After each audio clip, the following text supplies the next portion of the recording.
Meanwhile, we're following the latest developments in the Disney alligator tragedy. An autopsy is underway for the 2-year-old who died. You're seeing him right there, Lane Graves. Crews found his body yesterday after an alligator attacked him near a Disney World resort. The toddler was playing in less than 2 feet of water at the Grand Floridian Resort and Spa when an alligator snatched him and dragged him into the water, despite his father's efforts to rescue him. Wildlife biologist Jeff Corwin is in Boston and joins us now. Jeff, officials have already euthanized at least 5 alligators from this lake. How can they be sure that they caught the one that killed the toddler? Well, they have a number of forensic techniques that they can do. For example, they can examine both the alligators to see if there's any signs of human tissue there and do genetic analysis. They can do the same thing with the victim. They can look to see if there's any presence of alligator DNA. They can look at the array of the way the dentition lines up, if there's any punctures from the teeth during the actual biting process. This is so rare. Very rare, Jeff, that an alligator, with Florida, there's a huge alligator population, but to have an alligator attack a 2-year-old, do you have any sense what could have caused an alligator to do something like this? Well, alligators are remarkable creatures. They are the ultimate time-tested reptile. Their journey began during the time of dinosaurs, and they've lived on our planet 60+ million years practically unchanged because they are perfectly designed predators. And the water is the realm where they survive. So we are really are out of place when we are in their world.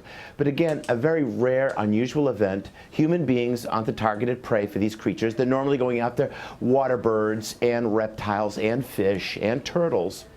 But in an unusual situation, such as an alligator that has lost its fear to people through perhaps being fed by people, or in a situation where a gator is very, very large, or in this case, you had probably a small child, a medium-sized alligator, and that ideal time where they are foraging and hunting for food, which is nighttime, when, of course, nocturnal creatures are trying to secure the food that they need.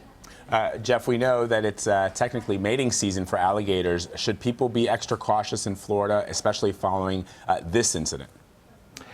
Actually, the mating behavior of alligators, which is pretty amazing in that when we think of alligators, we think of this sort of morose, ancient, primitive creature with a tiny little marble-sized brain. But in fact, they have very complex mating behaviors. They're very territorial. The males will actually sing out and call to the females and cause water to ripple off their backs. It's really quite amazing. There's sparring between males for access to females. So when they're mating, they're not actually looking or cueing to human beings as competition.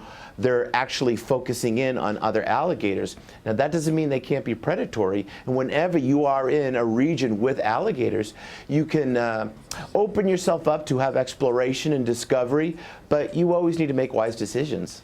Jeff, before I let you go, I'm sure the family of little Lane were just, at least they had one sort of moment where they were comforted by the fact that they found little Lane's body intact. Given that perhaps the alligator may have thought that this little toddler was prey, was that surprising to you, or does that sound just about right?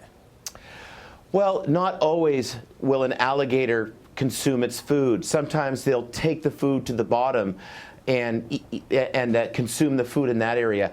Alligators always eat their food in the water. They rarely eat their food on land. I think it's very likely that the predatory response, which is really instinctive, the alligator isn't thinking to attack. It's hardwired. Literally, it's a trigger effect.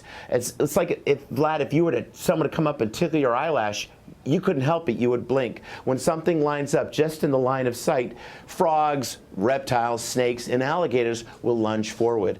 And that is likely what happened in this case. Now, it took this little boy, I think it was perhaps startled in the maelstrom and melee of being attacked by the father, which of course any father would do. And I think that's probably why he released the child. It's so heartbreaking, and I just feel for that family so much. Really I can't imagine what that family is going through, especially when you look at how beautiful this little boy is. Yeah. But I think we need to remind ourselves this is a very rare event, and I think this father did everything he could to save his child. And I certainly hope that father understands that. Jeff Corwin, thank you so much.